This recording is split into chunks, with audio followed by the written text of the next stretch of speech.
उखल बंधन लीला। मन को पहले सावधान कर लें, क्योंकि ये तो कृष्ण लीला का प्रसंग है। वो धर्म की शिक्षा देने के लिए नहीं है, ये ध्यान करने के लिए है। पाँव कैसे रखना ये भी सिखाया जाता है। किसी बड़े के सामने बैठना हो तो पाँव पर पाँव रखकर नहीं बैठना चाहिए। ये भी एक शिक्षण है, पर शिक्षण दूसरा है। ये स्थूल शरीर का शिक्षण नहीं है, ये सूक्ष्म शरीर का शिक्षण है। अपने मन को ले चलो वहाँ। कहाँ? गोकुल गांव को पेंडो ही न्यारो। तो या तो गोकुल गांव को अपने मन में ले आओ, या अपने मन को गोकुल गांव में ले जाओ। दोनों में क्या फर्क है? फर्क कुछ नहीं है। ध्यान में गोकुल गांव आना चाहिए। जाना भी कल्पित है, आना भी कल्पित है, लेकिन अपने मन का गोकुल आकार आकारित हो जाना, बंबई का आकार छोड़कर, बाजार का आकार छोड़कर, घर कुटुंब का आकार छोड़कर बिल्कुल अपने मन में झिलमिल झिलमिल गोकुल दिखे। और क्या दिखे? उखल से। वृंदावन का पहले चिंतन करना। ये मुझे आपकी बात समझ गई। मैं कह रही हूँ कर तो रहे हैं, लेकिन थोड़ा सा उसके साथ कनेक्ट कैसे करना था वो थोड़ा। और दिखें उखल से बंधे हुए, निर्विकार, श्याम सुंदर। ये नहीं कि मैया के बांध देने से कोई तकलीफ हुई हो, सो नहीं। जो मैया दूध पिलाती है तो दूध पिएंगे प्रेम से, वो एक दिन बांध दे, और बांध दे तो सहन नहीं होगा क्या? वो चित्त कैसा है, कितना कृतघ्न है, जो मैया के स्तन का दूध पीने से तो खुश हो, और चांटा लगा दे, डांट दे, मन के खिलाफ कोई बात कर दे तो सहन ना हो। मैया तो मैया ही है। बरसाने में एक बहुत बड़े संत थे, 100 बरस के लगभग उनकी उम्र थी। एक दिन हरि बाबा ने उनसे पूछा, महाराज आप महात्मा कैसे हुए? हरि बाबा जी को लोगों का चरित्र जानने की बड़ी इच्छा रहती थी कि क्या किया, कैसे किया। तो उन्होंने बताया कि मैंने अपनी आंख से देखा कि एक माता ने अपने बालक को जहर दे दिया, और बालक को मालूम पड़ गया कि उसमें जहर है। 10 वर्ष का बच्चा था, तो उसने कहा कि मैंने 10 वर्ष तक मैया का दूध पिया, उसकी गोद में सोया। अगर आज वही माता हमको जहर पिलाती है तो हमको पीना चाहिए। उन्होंने बताया कि जब मैंने ये अपनी आंख से देखा और मेरे मन में आया कि ओहो हो, ईश्वर हमारी ऐसी माता है। उसने जिलाया और वो मारे तो भी उसके हाथों मरना चाहिए। उसने संयोग दिया तो उसका दिया हुआ वियोग भी भोगना चाहिए। उसने सुख दिया तो उसका दिया हुआ दुख भी भोगना चाहिए। तो कृष्ण की यशोदा मैया ने जब उखल से बांध दिया तो रोए नहीं, चिल्लाए नहीं, पुकारा नहीं किसी को। बलराम जी आए, बोले कि अरे लाला ये क्या किया तुमने? हैं तो थोड़े से ही बड़े कृष्ण से, पर कृष्ण को बच्चा मानते हैं और अपने को बड़ा। बड़े होने का भाव है उनके चित्त में कि मैं कृष्ण का बड़ा भाई। बोले कि अरे कन्हैया ये क्या किया तुमने? अपने को बंधवा लिया। राम राम, मैं छोड़ देता हूँ। मैया ने कहा, देखो दाऊ, जिस रस्सी से जिस उखल में उसको बांधा है, उसी रस्सी से और उसी उखल में तुमको भी बांध दूंगी। दाऊ बड़े खुश हुए। अच्छा मैया बांध दो, हम दोनों बंधे रहेंगे। बोले कि नहीं नहीं नहीं, तुम्हें कन्हैया की कसम है। जो उसके पास गए, हटो यहाँ से। अब कसम को तो पहले लोग बहुत मानते थे, तो आजकल तो नहीं मानते। आजकल तो हम कहते हैं कसम में क्या रखा है। पर यह बात देखो, जिससे प्रेम होता है उसके अनिष्ट की कल्पना से भी लोग डरते हैं। प्रेमी का स्वभाव है, चाहे कसम झूठी हो चाहे सच्ची, लेकिन उसमें यह कल्पना जुड़ी हुई है कि इस कसम को तोड़ने से जिससे प्रेम है उसका कुछ नुकसान हो जाएगा। भले नुकसान होता हो कि ना होता हो, प्रेमी उस कसम का ख्याल रखता है। और चित्त में प्रेम ना हो तो कोई बात नहीं। तो दाऊ दादा तो डर गए। फिर गोपियां आई, बोली कि मैया हम खोलेंगी।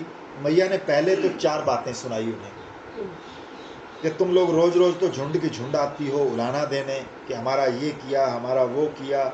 आज बच्चे को ठीक करने चले तो देखो ये धींगड़ी उसी के पक्ष में हो गई। लेकिन गोपियों ने कहा, तुम भले ही कुछ कहो, हम ये बंधन नहीं देख सकते। तो मैया ने उन्हें भी कसम दिलाई, तो वो भी लौट गई। अब देखा कि हम इसको मनावेंगी तो ये जल्द मानेगा नहीं, और खोल दूंगी तो भाग जाएगा। सो अभी सवेरे सोकर उठा है, ना कुछ खाया ना पिया, मानो अपने बालक का हित यशोदा मैया के मन में है। उसने सोचा कि गरम गरम रोटी बनाएं, माखन मिश्री रख कर लाला को दिखाएं, तो अब तक जो भागना दौड़ना मारना पीटना हुआ है वो उसको भूल जाएगा। इसके मुंह में माखन मिश्री देखकर आएगा पानी और बोलेगा मैया माखन रोटी दो। तो जब तक ये बंधा है तब तक ये काम कर लेना चाहिए, क्योंकि प्रेमी जितना भी काम करता है अपने प्रीतम की भलाई की दृष्टि से ही करता है। अगर भलाई की दृष्टि छूट गई तो वो प्रेम नहीं। अब दूसरे ढंग से चर्चा करते हैं। कृष्णस्तु, माता तो बांध कर कृतकृत्य हो गई, मैया का बड़प्पन सिद्ध हो गया। माँ अपने बच्चे को बांध भी ना सके तो कैसी माँ? बच्चा बंधना नहीं चाहता, बंधने की इच्छा होगी, बच्चे के मन में नहीं होगी, पर माता के प्रेम ने उसकी इच्छा के विपरीत, स्वरूप के विपरीत, असंगता के विपरीत, ब्रह्म स्वभाव के विपरीत बांध दिया। अब देखो, प्रेम के वश में पड़े उखल पर बैठे हैं, अगर मैया भी वहाँ उनके पास बैठ जाती तब क्या होता, और चली गई तो क्या हुआ? दोनों में फर्क है। ये तो भक्ति शास्त्र का विषय है कि यदि माँ कृष्ण कन्हैया को बांध करके वहीं बैठी रहती और उनको देखती रहती तो क्या होता? मैया की आंख का और चित्त वृत्ति का निरोध हो जाता कि बड़े बड़े योगियों का आसन साधने पर और प्राणायाम प्रत्याहार धारण करने पर जिस एकाग्रता की सिद्धि होती है उसकी सिद्धि माता को स्वयं हो जाती। सामने है सांवरा सलोना ब्रह्म शिशु और मैया उसे देख रही है, तो मैया का मन उसको छोड़कर कहीं और जाता नहीं जाता। सगुण साकार की उपासना ही ऐसी। योग में अपने प्रयत्न से मन एकाग्र होता है, भक्ति में भगवान की उपस्थिति मात्र से मन एकाग्र हो जाता है। तत्पदार्थ प्रधान भक्ति है और त्वम पदार्थ प्रधान योग है। भक्ति में चित्त वृत्ति आंख से निकली और भगवान में जाकर बैठ गई। योग में चित्त वृत्ति विषय से निकली और आकर हृदय में बैठ गई। अध्यात्म प्रधान योग है और अधिदैव प्रधान भक्ति है, और ये संसार अधिभूत है। अधिभूत में से मन को निकालना, चाहे अध्यात्म में ईश्वर में लगाना, चाहे अधिदेव में ईश्वर में लगाना, दोनों में लगाने में क्या फर्क है? एक में त्वम पदार्थ का शोधन हो रहा है, दोनों में ही हम ईश्वर की ओर आगे बढ़ रहे हैं। ये नहीं समझना कि भक्ति छोटी है और योग बड़ा, या योग छोटा और भक्ति बड़ी। किसी भी तरह मन को संसार के तरफ से तो हटाना ही है। एक कुमारी कन्या का एक वर के साथ विवाह हुआ तो इससे इतना तो सिद्ध हुआ कि संसार के बाकी सारे पुरुष उसके लिए निकम्मे हो गए। तो लाख लाख पुरुष उसके लिए निकम्मे हुए, एक पुरुष के साथ संबंध जुड़ा, इससे क्या कम संसार छूटा? अरे 100 में से 99 छूटे, एक ही तो रहा। ये विवाह का मतलब हुआ। और भगवान से प्रेम करने का मतलब क्या हुआ? 99 छूटकर एक भगवान ही तो रहा। संसार से छुड़ाने के लिए इससे बढ़िया युक्ति और क्या है? एक महात्मा जो अवधूत के रूप में रहते थे, उनसे जब हमने ये चर्चा की कि देखो, धर्म के नाम पर तो 50 बुरे काम छोड़ दिए और ईश्वर के नाम पर 99 का चक्कर छोड़ दिया, कितना बड़ा वैराग्य है। अगर तुम्हारे मन में 100 व्यक्तियों से प्रेम हो, 100 चीज़ों से प्रेम हो, 100 वस्तुओं की इच्छा हो, तो इसमें आप कथा वार्ता सुनकर सत्संग करके एक और बढ़ा लो। अपने इष्ट देवता से प्रेम कर लो, अपने गुरु पर श्रद्धा कर लो, अपने मंत्र में निष्ठावान हो जाओ, और हाँ, इसका आश्रय पकड़कर बाकी सब कुछ। यही भक्ति का सिद्धांत है। एक मंत्र, एक गुरु, एक इष्ट और आत्मा, चारों एक। बचपन में कई साबर मंत्र सीखे थे जिनसे चमत्कार होते भी देखे थे। बिना किसी बेईमानी के, बिना किसी चालाकी के चमत्कार होता था। 2 बांस की शाखाएं आपस में सट जाती थी, इसमें कोई चालाकी नहीं थी। जो मंत्र बताते थे वो कहते थे कि मंत्र जगाओ, दिवाली के दिन, ग्रहण के दिन ऐसे मंत्र जगाओ, तब तुम्हारा मंत्र जाग जाएगा, नहीं तो सोता रहेगा। सोता हुआ मंत्र काम नहीं करेगा, जागा हुआ मंत्र काम करता है। इसको संस्कृत साहित्य में, उपासना ग्रंथों में मंत्र चैतन्य कहते हैं। मंत्र को चैतन्य करना माने जागृत करना। तो हमने मंत्र जगाने की विधि सीखी, साबर मंत्र नहीं, इष्ट मंत्र। उसका सिद्धांत क्या है वो बताते। मंत्र के अक्षर और मंत्र का जप करने वाला और मंत्र देने वाला गुरु और मंत्र का प्रतिपाद्य इष्ट देवता, ये चारों एक ही हैं। इस भाव में स्थित होकर मंत्र का जप करना, ये मंत्र को चैतन्य करना है और मंत्र को जगाना है। जहाँ गुरु तो हो गया दलाल और इष्ट देवता रह गया वैकुंठ लोक में और खुद अक्षर घुमा रहे हैं और करने वाला जड़ बना बैठा है, तो ऐसा करने से मंत्र चैतन्य नहीं। जुगलीला चिंतन में अपने आप ये 4 चीज होती है। हाँ जी, देने वाला मंत्र, हाँ, इष्ट देवता होना, ऑटोमेटिक। आपने बड़ा सही इसको कोरिलेट किया। बहुत इसीलिए सबसे पहले मंत्र के अक्षरों को सारे बनाते कि अब हम वो मंत्र देवता ही हो गए। जब जप करने वाला, जप किया जाने वाला मंत्र, मंत्र बताने वाला गुरु और जिस देवता का मंत्र है वो देवता, इन चारों की एकता की जब भावना की जाती है और उस अवस्था में जब जप करो तो वो मंत्र चैतन्य हो जाता है। उसमें जब संकल्प होता है कि हे इष्ट देवता आओ हमारे सामने प्रकट हो जाओ, तो हमारे संकल्प करते ही इष्ट देवता प्रकट हो जाए। अभी मैं जब राजस्थान गया था तो सीकर में एक बहुत अच्छे पंडित आए, विद्वान पुरुष थे, संस्कृत साहित्य का बहुत अच्छा अभ्यास था और वो 30-35 वर्ष से संस्कृत पाठशाला में पढ़ाते भी थे। वो बोले, महाराज मैं नित्य पंचाक्षर मंत्र का जप करता हूँ। एक दिन जप करते करते मन में आया कि मैं विद्यार्थियों को व्याकरण पढ़ाते समय बताता हूँ कि शब्द की शक्ति अचिंत्य है और शब्द से शब्दार्थ का साक्षात परोक्ष होता है और शब्द अपने अर्थ का अपरोक्ष करने वाला है, और मैं शंकर शंकर शंकर जप कर रहा हूँ, तो शंकर का अपरोक्ष क्यों नहीं होता। जब मंदिर में जप करते करते मेरे मन में ये प्रश्न उठा, उसी समय हाथ में त्रिशूल लिए और भस्म लगाए एक गोरा गोरा बालक मेरे सामने आकर खड़ा हो गया और हंसा और 1 मिनट खड़ा रहकर चला गया। तो मंत्र में विलक्षण शक्ति होती है, मंत्र चैतन्य होना चाहिए। तो देखो, जैसे घर गृहस्थी में पति पत्नी का जो संबंध है वो पुरुष को सहस्र सहस्र स्त्रियों से बचाने वाला है और स्त्री को सहस्र सहस्र पुरुषों से बचाने वाला है। इसी प्रकार भक्ति में इष्ट देवता है, मंत्र है, गुरु है, ये संसार के हजार हजार बंधनों से रक्षा करके अपने चित्त को एकाग्र करने वाला, परमात्मा में लगाने वाला है। ये कोई बच्चों का खेल नहीं, हंसी खेल की चीज नहीं। जो इस रास्ते में नहीं चलते उनकी समझ में ये बात नहीं आती। तो अब देखो, यदि यशोदा मैया कृष्ण को बांधकर वहीं बैठ जाती तो क्या होता। आंख तो लग जाती कृष्ण में, मन लग जाता कृष्ण में, और यशोदा मैया को लग जाती भाव समाधि, और यशोदा मैया का तो निरोध हो जाता। लेकिन फिर गांव के लोगों का मन कृष्ण की ओर कैसे खिंचता। तो श्री कृष्ण ने प्रेरणा दी कि अभी थोड़ी देर मैया पापड़ बेल। हिंदी में पापड़ बेलने का एक बड़ा अच्छा मुहावरा है। आजकल अमुक व्यक्ति कौन सा काम कर रहे हैं, बोले पापड़ बेल रहे हैं। पापड़ बेलना मतलब बड़े परिश्रम का काम, इसमें परिश्रम बहुत होता है और फल कम होता है। तो मैया तो गई श्री कृष्ण की सेवा करने के लिए रोटी बनाने। अब कृष्ण की क्या दशा।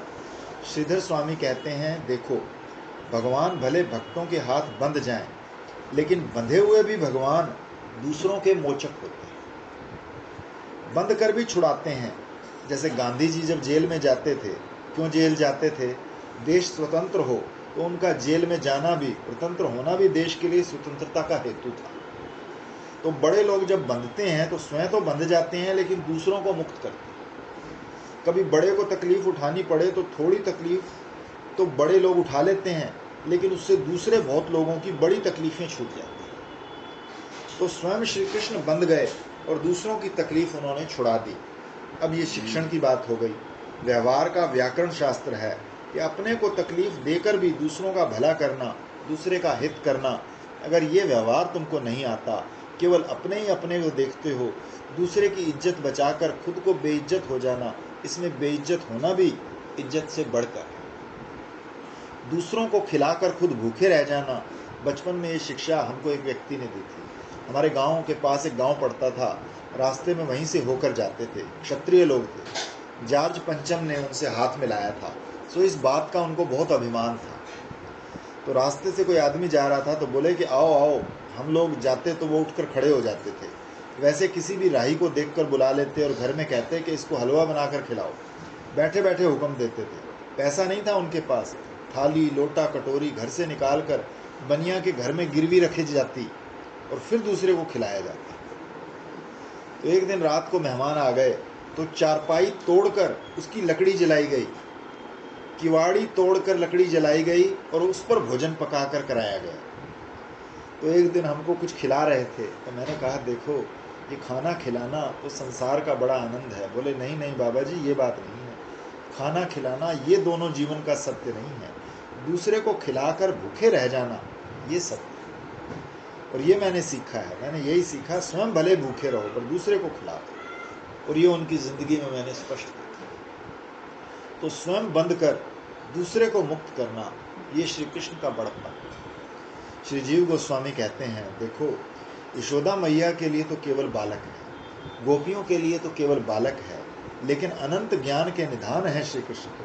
देखो ये नन्हा सा बच्चा अनंत ज्ञान अपने भीतर लिए हुए, मैया चली गई घर के काम में और ये असहाय बंधे पड़े। अच्छा, जो घर के काम में बहुत आसक्त हो गया है सो बंधा है, और जो दूसरे को छुड़ाने जा रहा है वो बंधा है। देखो कमर में रस्सी लगी होने पर भी कृष्ण बंधे नहीं, वो दूसरों को छुड़ा रहे हैं। और मैया के कमर में रस्सी नहीं बंधी, तब भी वो घर के काम में बंधी है, भगवान को छोड़कर घर का काम करने जा रही है। उखल में बंधा हुआ प्रभु जब उन्होंने देखा कि मैया गई, अब श्री कृष्ण ने आंख उठाकर देखा, सामने की ओर 2 पेड़ थे। बोले कि अरे बंधन बंधन की क्या बात है, यशोदा मैया ने थोड़ा ही बांधा तो हमको नारद मुनि ने पहले था कि 2 वृक्षों का तुमको उद्धार करना है, तो मैं नारद के वचन में बंध हूं। बोले कि ये वृक्ष क्या कोई अधिकारी पुरुष है कि इनका तुम उद्धार करने जा रहे हो? भगवान ने कहा हमें उनके अधिकार से क्या मतलब कि कैसे। अब नारद जी ने कह दिया तो उनको छुड़ाना पड़ेगा, तो नारद की सिफारिश है तो छुड़ाना पड़ेगा, उसकी सिफारिश तो सुननी पड़ेगी, क्योंकि बिना कमीशन के ही एजेंट का काम नारद जी करते हैं। अब उनकी तो सुननी पड़ेगी। जगह जगह वीणा लेकर हरि गुणगान करना उनका अभीष्ट है। नारद जी बड़े सरल हैं, जरा सी आराधना करो तुरंत। धन्य है ये देव ऋषि नारद, जो दुखी दुनिया में भगवान के गुणानुवाद का गान करके सुख फैलाते हैं।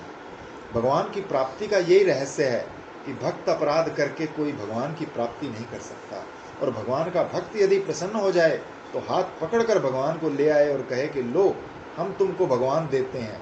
तो जो भगवान तो भक्तों के हाथ में होते हैं। नारद जी ने तो हाथ भी नहीं पकड़ा, ऐसे जुबान से ही कह दिया। फिर ये बात भगवान को बताने के लिए गए भी नहीं। उन्होंने सोचा कि हम तुमको कह देते हैं कि तुमको भगवान छुड़ाएंगे कभी ना कभी। तो ये अफवाह फैलते फैलते कभी ना कभी तो भगवान के पास पहुंच ही जाएगी, और जब पहुंचेगी तो खुद ही छुड़ा लेंगे। उनसे कहने की भी कोई जरूरत नहीं, कहने पर छुड़ाया तो क्या छुड़ाया। तो नंद और यशोदा को भगवान ब्रह्मा जी के वरदान से बालक के रूप में मिले थे, तो ये तो पहले बड़े भक्त थे, सो भक्त को भगवान मिले। लेकिन ये नल कुबर और मणिग्रीव ये तो दुष्ट और दुराचारी थे, इनको भी भगवान मिले। कैसे मिले? नारद जी के कहने से। देखो नारद जी भगवान के बड़े भक्त हैं, जन्म जन्म के भक्त, आधिकारिक भक्त हैं। ऐसी प्रसिद्धि है कि एक बार नारद जी किसी को मिल जाएं तो वो कैसे भी, भले घड़ा फोड़ना पड़े, भले कपड़ा फाड़ना पड़े, भले गधे पर चढ़ना पड़े, लेकिन भगवान को मिलाकर छोड़े। एक बार नारद जी जिसको मिल जाते हैं उसको भगवान से जरूर मिलाते हैं, ये उनकी प्रतिज्ञा है। आपस में झगड़ा लगा देंगे, लड़ाई लगा देंगे, फूट डाल देंगे, लेकिन कैसे ना कैसे भगवान को जरूर मिलाएंगे, छोड़ेंगे नहीं।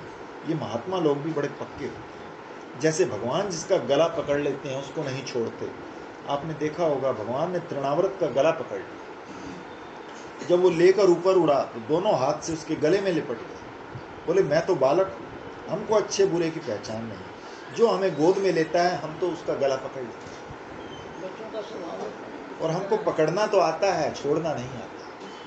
हम तो बाबा असुर को भी नहीं छोड़ते। अच्छा, जब यशोदा मैया चली गई तो भगवान चाहते तो रस्सी को खोल सकते थे, और बोले अरे भाई हमारी कमर में बंध गई रस्सी, तो इसको खोलकर अलग करना उचित नहीं, खल ही बंध गया अपने साथ, तो क्या छोड़ना। छोड़ना भगवान को नहीं आता। पूतना को नहीं छोड़ा, शक्टासुर को नहीं छोड़ा, तृणाव्रत को नहीं छोड़ा। ये पकड़ लेते हैं, तो जब तक तुम्हारी मुक्ति नहीं हो जाएगी तब तक तुम्हें भगवान नहीं मिल जाएंगे।